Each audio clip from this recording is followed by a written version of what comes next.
Hello and welcome to this edition of One-on-One with Montgomery County Executive Ike Leggett. I'm Lorna Virgili and thank you for watching. Hello, Mr. Leggett. How are you? How are you? Delighted to be here. Summer's almost here. Yay! No more snowstorms. I hope not. But given our record, I'm not sure until after July the 4th. Oh, well, we got to watch out now for tropical storms. That's right. It's a different kind of storms. Yeah, that's correct. Last time we sat here, we were still waiting for County Council approval of your FY15 operating budget.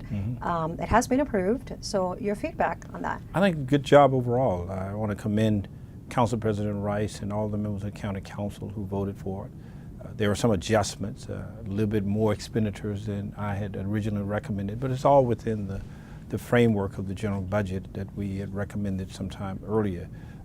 It's a good foundation for us. We have to be a little bit careful about next year and some of the challenges we may face, but I think overall they did a very good job. One of the things that this budget did address is funding MCPS pretty much at their request, and adding additional resource officers for high schools throughout the county. Seeing the latest news throughout the nation, obviously this is a good move in the part of Montgomery County. Yes, it is. We'd recommended some additional for the resource officers in our budget, but in consultation with the council president and some of the council members, we found at least enough resources to advance the additional officers we wanted here this year rather than to do it next year. So I think that at least for the high schools, we will be back up to our full complement.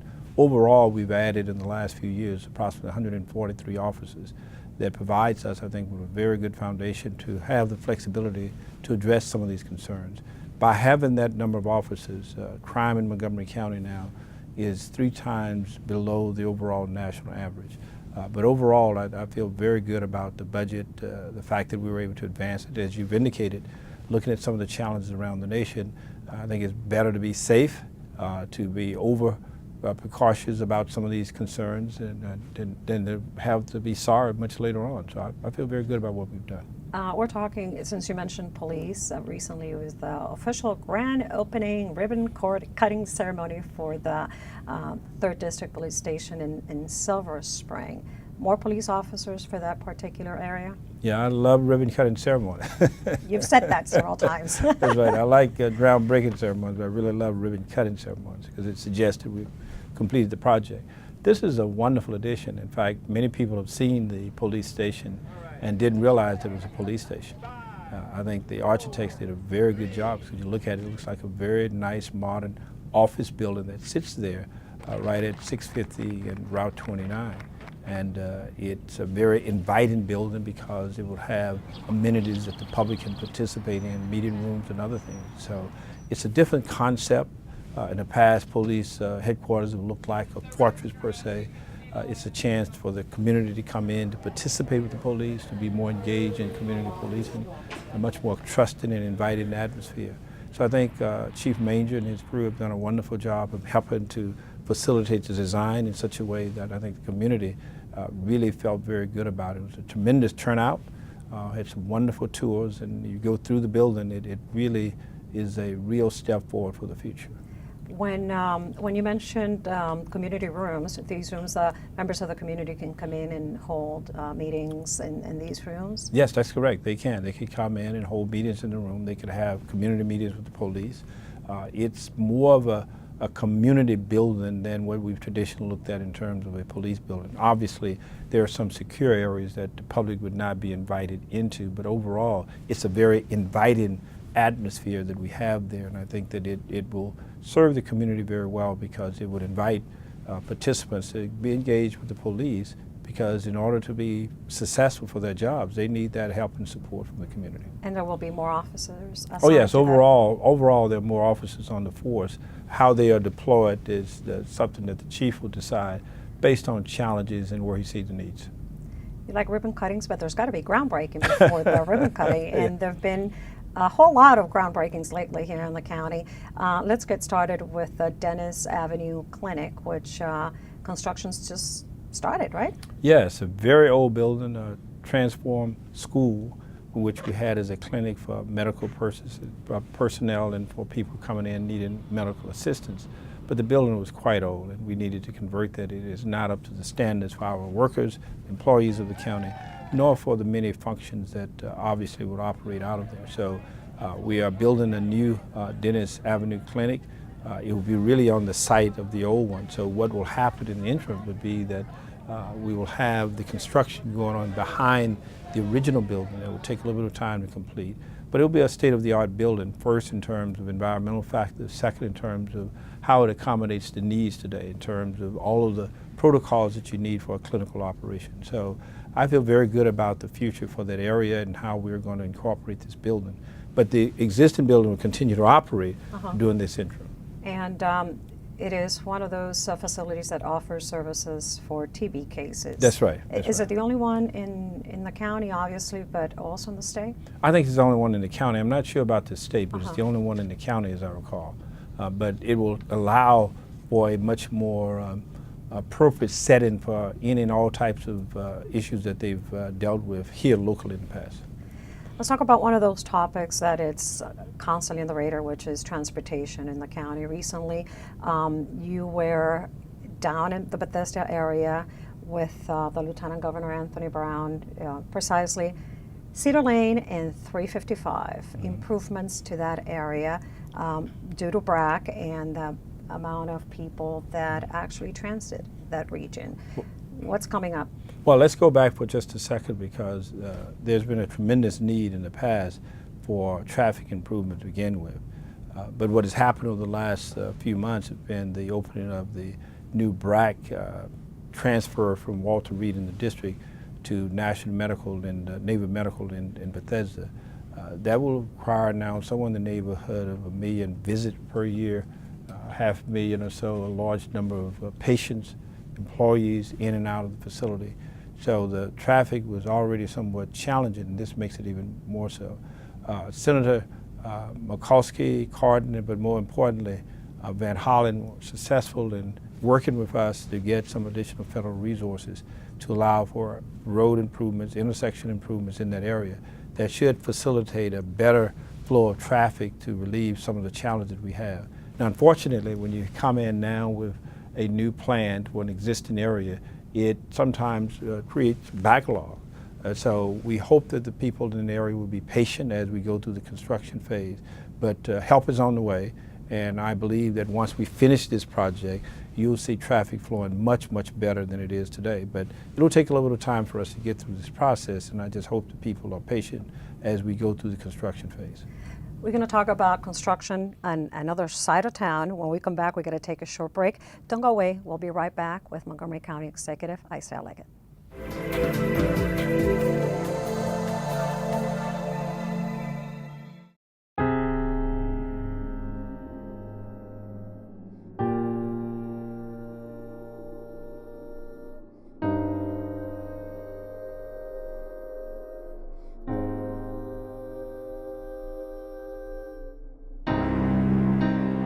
There's a reason why area law enforcement are out enforcing pedestrian and traffic safety laws and preventing killer pedestrian crashes. Be alert.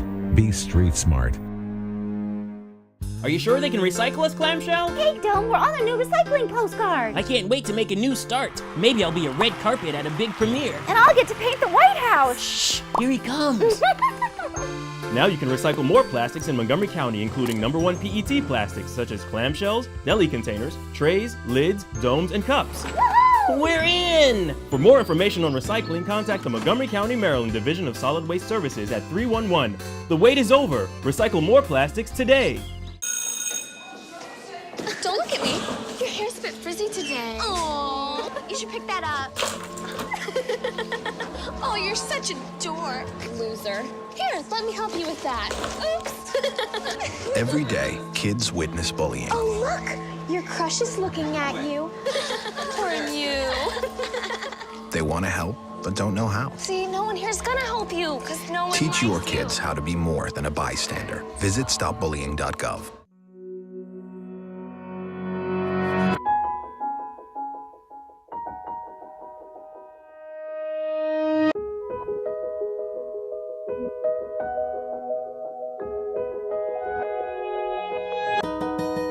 For those dealing with the daily struggles of caring for a loved one, we hear you. That's why AARP created a community with experts and other caregivers to help us better care for ourselves and the ones we love.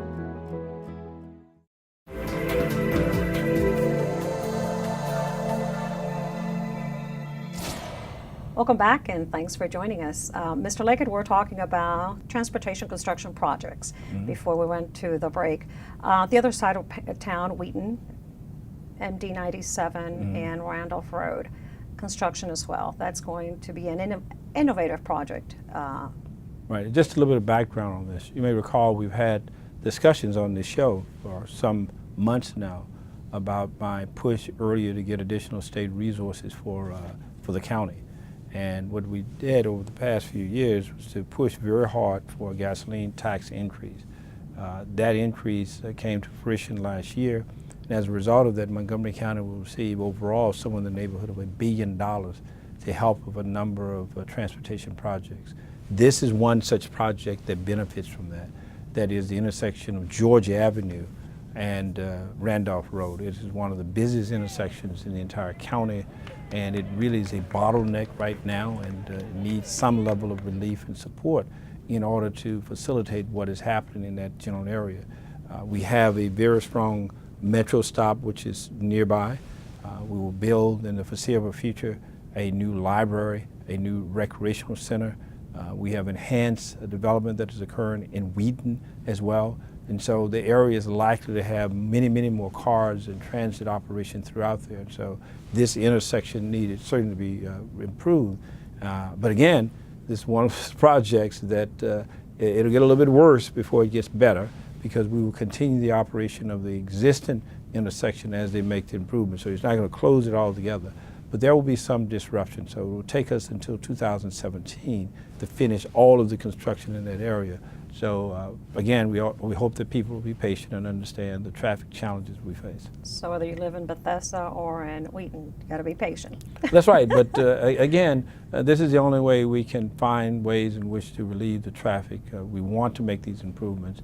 Many of them have been a long, long delay. Keep in mind what we've provided in our budget. We've increased over the last 7 years the budget for arterial and major roads in Montgomery County by 670%. That's a huge increase. The investments that we're making are long, long overdue. And you see that we've made those, even we started in the midst of a recession.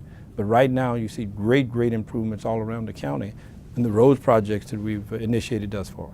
And tied to that, to the improvements, recently we celebrated the almost 3,000 bus stops that have been improved. That's right. Some of them, obviously better accessibility for persons with disabilities as well as just pedestrians. Oh yes, but it required us to do much more, certainly in terms of accessibility overall, for ADA compliance, for stormwater management as well.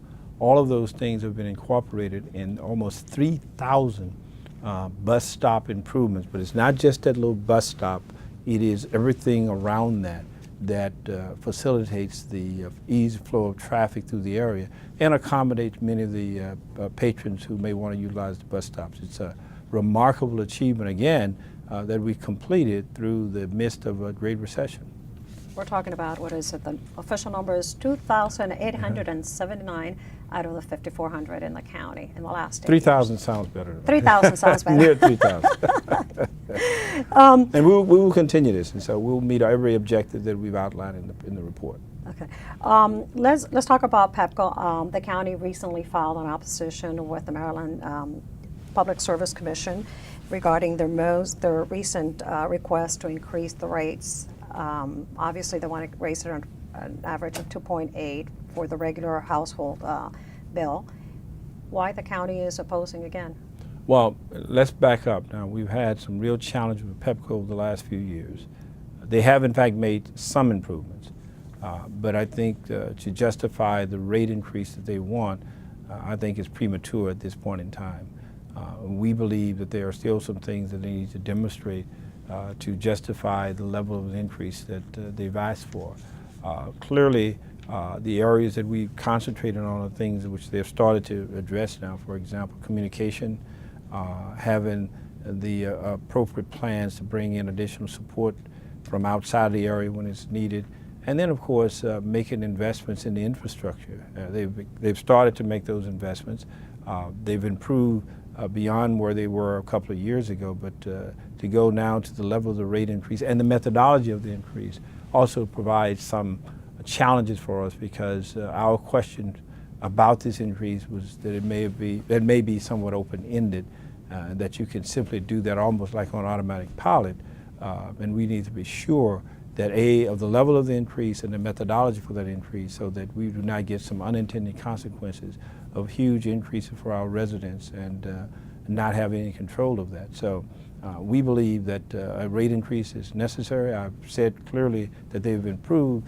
We need to wait to see how all of this plays out over a longer period of time before you increase the rates much more beyond where they are today. Now it's sale. The sale. Oh yes, that's only helpful when you say the sale. Pepco is now being sold to a larger company. I support that, because what I think that will do is provide additional capital for Pepco so they can address some of the concerns that I've outlined much faster, because with that they would have a huge parent company to make the investments in infrastructure and to make the investment in some of the things that they need to do in order to facilitate the changes that our residents want in Montgomery County. So I think the sale is something that could provide some stability and an increase in capital expansion for the entire system. Let's talk about something that perhaps we as county residents don't believe that happens in Montgomery County, which is human trafficking. Recently, you announced a new task force that will be focused on human trafficking and helping explore the possibilities of designing future legislation to combat that. You made the announcement in this room just a few days ago, and I was a little bit taken aback to realize that that is happening here in our backyard in places like Gaithersburg, Germantown, and Montgomery Village. While Montgomery County is a prime target for human trafficking, one, comparatively, it's a more affluent community because people believe that there are people who pry on young people, the services that are there, and they can afford to do so. Secondly, it's close to the nation's capital, a fairly large urban area. But people need to understand what we're talking about when you say human trafficking. We're talking on one hand of people who've been treated almost like slaves in terms of work. We're talking people who've been very young people who've been pushed into prostitution, taken away from their families, and separated in such a way they're tantamount to being slaves. And when you pay for those types of services, you are in fact helping to perpetuate this industry, and it's something that we're trying to stamp out here in Montgomery County. We're going to take another short break, and we'll be right back, Mr. Leggett. Stay put. We still have a little bit more to go, and we'll be right back. Thank you.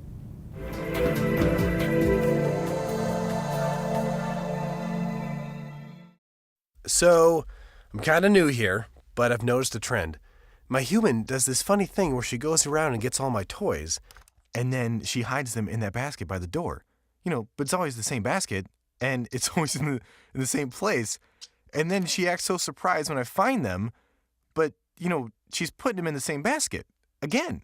It's like, hello, that's where you put it last time. You were the worst at hide and go seek. You wouldn't let money just blow out of your house. So when your AC or heater is on, make sure the doors, windows, and fireplace flue are shut tight. If you're headed out, turn down the AC or lower the heat by 10 degrees. And always keep your water heater set at 120. A little bit of common sense goes a long way. Get more great tips at energysaver.gov.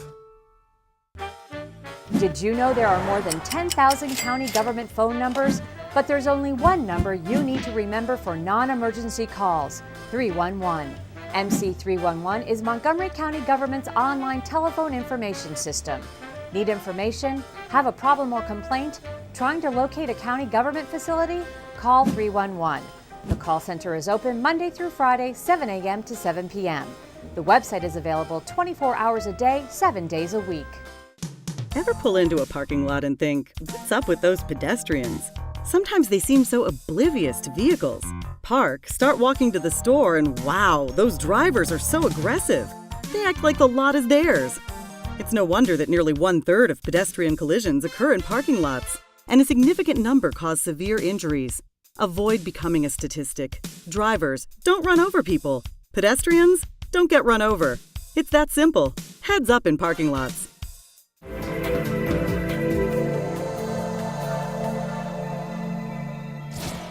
Welcome back. Thanks for watching, and we'll continue our conversation with Montgomery County Executive Ike Leggett. Mr. Leggett, we're talking about human trafficking and the task force. What is its ultimate goal? Well, the ultimate goal would be to stomp out human trafficking, prostitution, people held tantamount to being slaves in this county, in fact, all over the region. That's a very ambitious goal, but the more immediate goal would be to better educate people in terms of the consequences and the impact, to find ways in which to protect families and certainly young people so that there will be these warning signs that people can provide at least some help and support for those, and to have a greater awareness of its impact within our community. Those are some of the goals that the task force will have, and hopefully they'll be able to bring some light to this problem and hopefully get the kind of relief that obviously our community needs. Let's transition to seniors now. There was a groundbreaking in downtown Silver Spring, the Bonafide residence. It's a building. It's going to be right next to the library, which is under construction. This is assisted living for seniors or housing for seniors? It's housing for housing seniors. For seniors. One of the things that we've initiated now is that whenever we provide construction for county facilities, one of the things that we look at is to try to determine whether or not that site is also suitable for affordable housing. And this is one of the first projects along that line. So we have a lot that's adjacent to the library. We have a tremendous need for senior affordable housing in Montgomery County. Keep in mind that 18.1% of our entire population today is made up of seniors, that is people over 65. That number will continue to grow. That's about 176,000 residents of Montgomery County that are above 85. I've remarked in the past that people find it somewhat unusual, but the community in all of America is tied for #1 with the longest lifespan in America of all communities is Montgomery County. We're getting older. So, that's right. So if you want to live longer, stay here, and we will accommodate that because it's a very good place in which to live, raise a family, and to play and to enjoy yourself. But it also has some challenges. That would be a really cool place for seniors to live. Oh, yeah, it's up and coming. It's livelier than. But Bonafide, this is a new concept altogether too, because in the past we've had these enclaves where seniors live, and it was basically seniors. Here they're adjacent to an library in an urban setting with the purple line that comes right at the door. There are movie theaters right down the street, the library next door. There are restaurants. There are all kinds of amenities right there in the building and surrounding them. So many communities would not make this kind of investment at that location. This will be 149 residents or units there, right in the heart of a vibrant community. Oftentimes people would take this and use it for high-level development, but we are making a statement here that we're going to place our seniors right in the mix of one of the most vibrant areas in all of Montgomery County. I have an idea. The next one should be for youth. That's right. Talking about seniors. Not for your son. You're going to go live with him, right? Oh gosh, yeah, that's right. Talking about seniors, the county, it's joined forces with some jurisdictions and state agencies to crack down on unlicensed contractors that have been, doing work for seniors, and basically fraud has happened. Yeah, we're talking major fraud here. We're talking seniors who've been abused in many ways, essentially out of thousands of dollars. People who are trimming trees, doing shoddy contract work, making promises they did not live up to, and literally taking some of the most vulnerable people to the bank, if you will. We had a situation in the Durwood area where a lady over 80 years of age, legally blind, hard of hearing, wanted to get some help in just removing a couple of branches for a tree. And they ended up paying thousands of dollars and not getting the services that she wanted. Unfortunately, that is all over the entire region. And so we wanted to bring greater attention to this problem, coordinate with the region because we have this in the district, Northern Virginia, Prince George's County, all throughout this region. And so by alerting people as to the problems and challenges we face and putting those on notice that we will prosecute them to the fullest extent of the law, this is what we want to do and to make sure that our seniors are protected in this county. Recently, we all celebrated Bike to Work Day, and one of the announcements that you made was a special rate for the bike share for county employees, sort of like motivate the workforce in the county to ride the bikes to work. Yeah, we've initiated a very aggressive program, the bike share program in Montgomery County. It's in a number of areas, especially in the more urban areas of the county. We want to encourage people about the awareness of the program. We've found ways in which to make some concessions to provide incentives for people to utilize it, but it is something that I think will continue to grow and develop as we continue to make sure that we can connect those locations with work, play, communities that I think can benefit from it. We have a very good trail connection. There are good places along the road that we've protected bikers, and so it's something that will continue to grow and continue to enhance our community. Keep in mind, it takes trips off the road, and it allows for a greater facilitation of exercise, and it improves our environment as well. So the Board of Public Works approved a grant of $250,000 to add stations in Montgomery County. Several stations, bike share stations in Montgomery County. At some additional stations. Additional, we have a number of stations already. So this is the ones that you mentioned here are additional stations on top of what we already have. In addition to the 49 that we already have. Right. Graduation time. It's been fun seeing all those MCPS seniors graduating. You recently were the keynote speaker at the commencement ceremonies for Kennedy High School. And it was at Dar Constitution Hall in Washington, D.C. It was a very motivational speech that you gave the students, but there was something that you said during that speech, which was, we need to do these ceremonies in Montgomery County. Well, keep in mind, on that day, we had at least 3 commencement programs of schools from Montgomery County in Washington, D.C. And why is that the case? It is because we do not have a facility here large enough to accommodate our graduation programs for our students in Montgomery County. And we do not have a place where we can bring families together for large festivals and market-oriented types of activities. And so one of the things that I want to do is to have an event center, an assembly place whereby we could have something in the neighborhood of 4,000 or 5,000 people and accommodate those kinds of exercises in Montgomery County. To bring all of those people, 5,000 people from Montgomery County in the midst of rush hour, where there's limited parking, challenges throughout the day, paying for parking even if you could find it in that area, is something that we need to end. And I intend to end that, and I want to have a facility in Montgomery County that will facilitate that. Free parking, I hope. Yes. I paid $30. I paid $30 to see my son graduate for parking. Yeah. All right, Mr. Leggett, we've run out of time. Thank you so much for being here with us, and of course, we'll see you next month. And for you watching, remember, any information about the county, do visit our website, montgomerycountymd.gov. I'm Lorna Virgili, and thank you for watching.